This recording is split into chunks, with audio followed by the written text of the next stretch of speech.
Hi, welcome to another episode of Hot Takes, and I'm in a bit of a smug mode.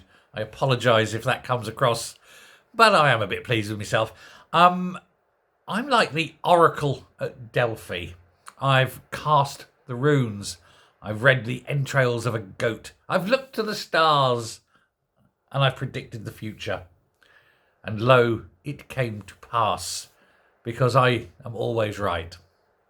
Please note, I'm not always right, but I'm right on this occasion because it came that she did blame everyone. Now, she had her autumn statement, her autumn budget, the budget of doom and despair.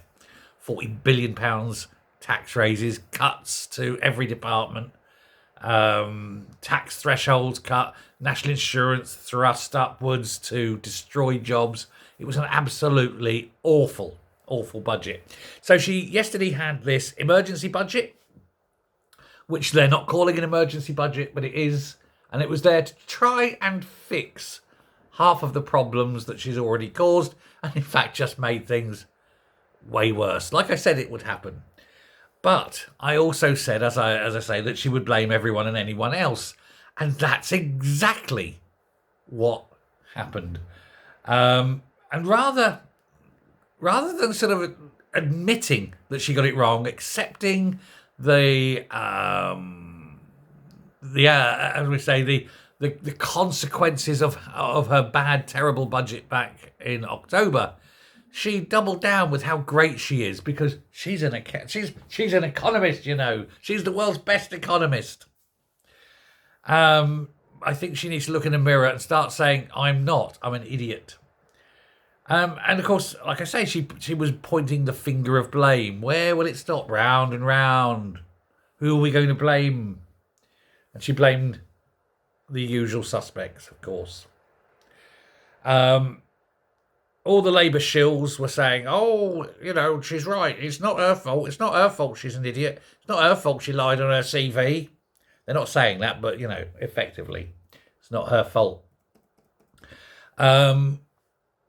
The OBR cut her out before she actually got up and sort of halved the growth and said that her figures were wrong by £2 billion and all that. So she actually effectively stood and lied in Parliament. But that wouldn't be the first, nor will I suspect it'd be the last time. GDP's falling, our credit ratings falling, our debts are increasing, the interest rates we pay on the debts are increasing, foreign trade is destructive to us because the pound is falling, etc., etc. And we've still got a week before there's going to be the start of maybe 1 million jobs evaporating in the job market because, hey, the genius that is Reeves doesn't understand how tax works. So who did she blame? Well, it was more or less as I predicted. It was... I didn't predict Truss. She did blame Truss. Said Truss is awful budget, blah, blah, blah. Anyway, wasn't Truss. But she blamed Truss. She blamed, of course, Donald Trump. Because, of course, he's easy meat for the left, isn't he?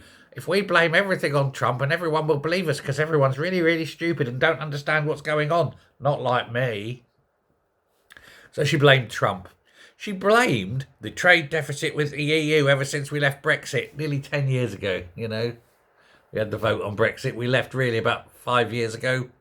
No, we were doing well, remember? Trade was going up. The economy was growing.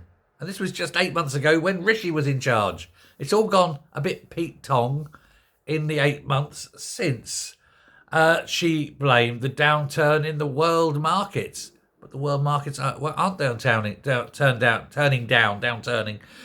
If you actually look at the growth, Britain's down there. There's lots of countries in the G20 growing. We're the second from bottom. So how come it's the world and yet all the others seem to be booming?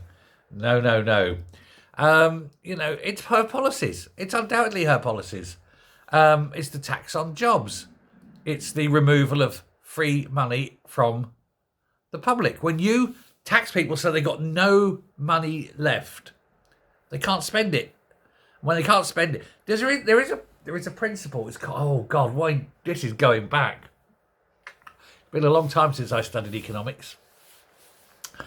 I did it part of when you learn accountancy. Thomas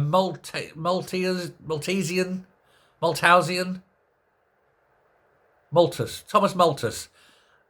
Multiplication. Malthusian multiplication. So if you give a man £100 and he spends it in 10 places, and so what that does is that generates money in those 10 places. Those people go out and they spend it in 10 places and so forth. And what this happens is you get stage spending. That £100 travels like a waterfall, a cataract down. And at every point, there'll be a tax take here and there'll be someone earning a job there and so forth. And so you get this multiplication. Every time money moves, the economy grows. But when you've taxed everybody and taken all that money away, they don't have any free money to spend. And so that contracts. And that's what's happening.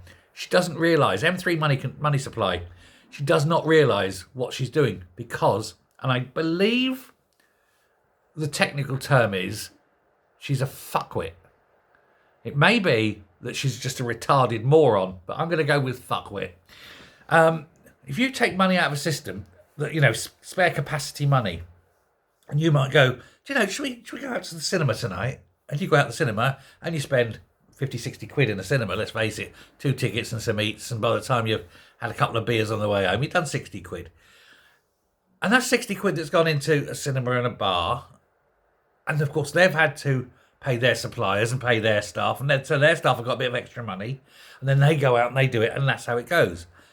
If you sit at home because you have been taxed, instead of spending that money there, it's just gone straight to the government, that money doesn't go down the line. And that's what's causing this problem. High taxation destroys economies. And everyone knows that if they've had any kind of education. But when you are a political animal who's only come out, I've never had a real job, except tea making. I made tea for the complaints department. Hasn't got a clue. Literally not a clue.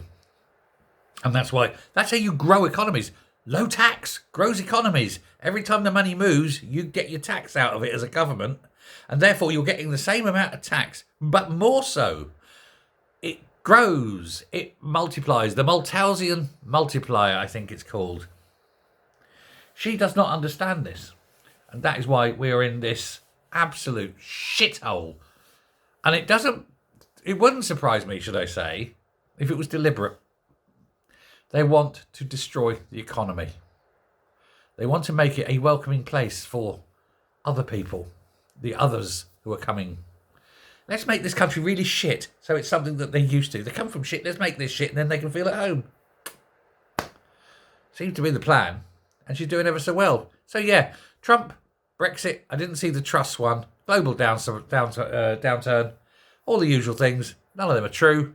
It's all Rachel Reeves and her inability to understand anything because she's retarded. Thanks very much. Bye.